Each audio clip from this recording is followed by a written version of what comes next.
Olá, seja bem-vindo a mais um dia do nosso plano de leitura da Bíblia. Eu me chamo Ludmila e hoje nós faremos a leitura dos capítulos 4, 5 e 6 do livro de 1 Reis. Nós estamos no dia 99 do nosso plano de leitura da Bíblia. Então vamos lá. Capítulo 4. Os assessores de Salomão. E assim o rei Salomão tornou-se rei sobre todo o Israel. Estes foram seus principais assessores: Azarias, filho de Zadok, o sacerdote, Eliorefe e Aias, filho de Sisá, secretários, Josafá, filho de Ailude, arquivista real, Benaía, filho de Joiada, comandante do exército, Zadok e Abiatar, sacerdotes, Azarias, filho de Natã, responsável pelos governadores distritais, Zabude, filho de Natã, sacerdote e conselheiro pessoal do rei, Aizar, responsável pelo palácio, Adonirão, filho de Abdá, chefe do trabalho forçado. Salomão tinha também 12 governadores distritais em todo Israel, que forneciam provisões para o rei e para o palácio real. Cada um deles tinha que fornecer suprimentos durante um mês do ano. Estes são os seus nomes: Ben-Hur, nos montes de Efraim, Ben-Dequer, em Macás, Salbim, Bet-Semes e Elon-Bet-Hanã, Ben-Hesed em Arubote, Socó e em toda a terra de Efer, Ben-Abinadab em Nafote-Dor. Tafate, filha de Salomão, era sua mulher. Baanã, filho de Ailude, em Taanaque e em Megido, e em toda a Bet-Seã, próxima de Zaretã, abaixo de Jezreel, desde Bet-Seã até Abel-Meolá, indo além dos limites de Joquimeão, Ben-Geder, em Ramote-Gileade, e nos povoados de Jair, filho de Manassés, em Gileade, bem como no distrito Argobe, em Baçã, e em suas 60 grandes cidades muradas com trancas de bronze em suas portas. Ainadab, filho de Ido, em Maanaim, Aimás, em Naphtali. Ele se casou com Bassemate, filha de Salomão. Baaná, filho de Hussai, em Asser e em Bealote. Josafá, filho de Paruá, em Isacar. Simei, filho de Elá, em Benjamim. Geber, filho de Uri, em Gileade. A terra de Simeon, rei dos amorreus, e de Og, rei de Baçã.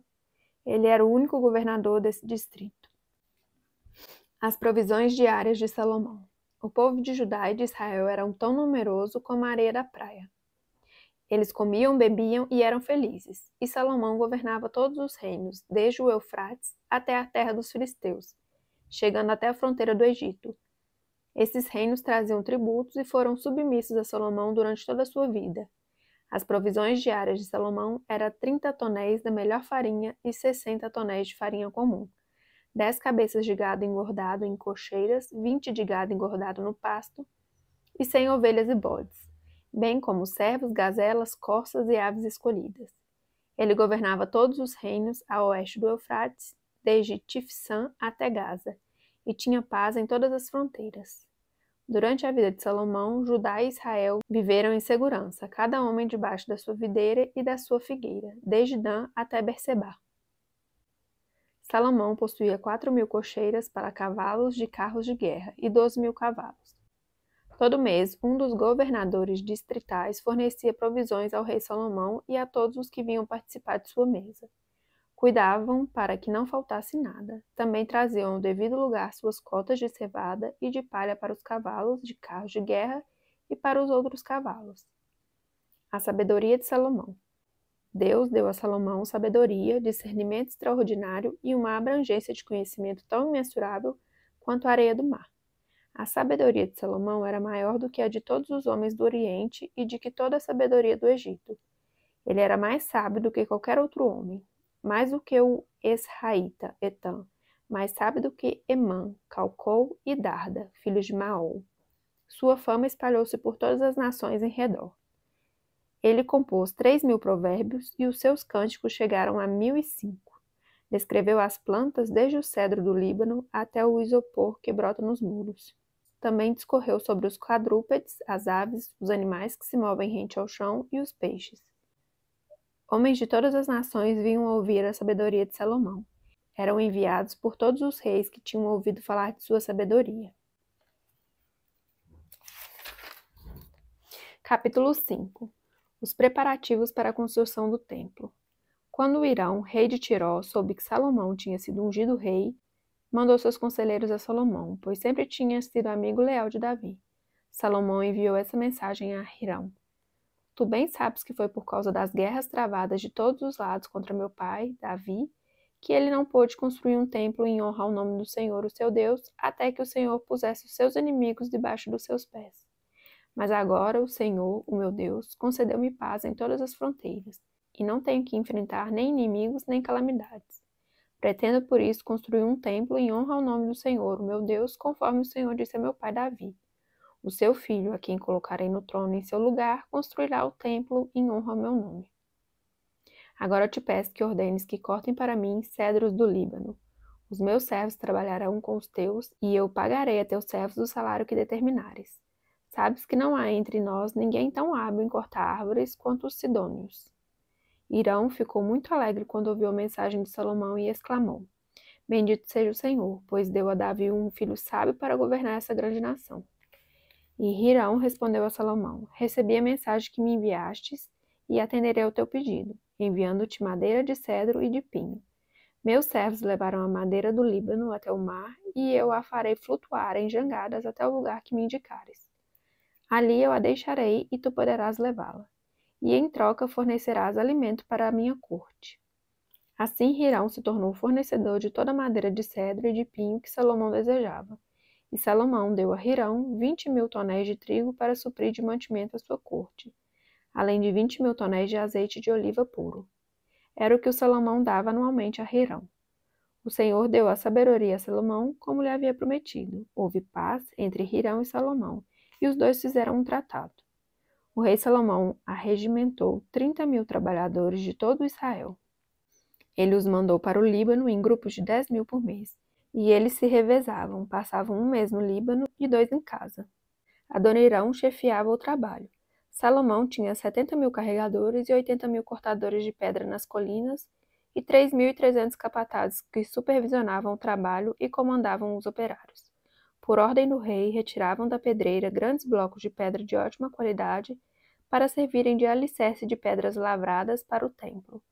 Os construtores de Salomão e de Hirão e os homens de Gebal cortavam e preparavam a madeira e as pedras para a construção do templo. Capítulo 6. A construção do templo. 480 anos depois que os israelitas saíram do Egito, no 4º ano do reinado de Salomão em Israel, no mês de Ziv, o 2º mês, ele começou a construir o templo do Senhor. O templo que o rei Salomão construiu para o Senhor media 27 metros de comprimento, 9 metros de largura e 13 metros e meio de altura. O pórtico da entrada do santuário tinha a largura do templo, que era de 9 metros, e avançava 4 metros e meio à frente do templo. Ele fez para o templo janelas com grades estreitas.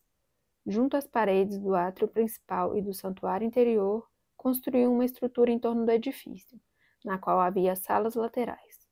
O andar inferior tinha 2,25 metros de largura. O andar intermediário tinha 2,70 metros e o terceiro andar tinha 3,15 metros.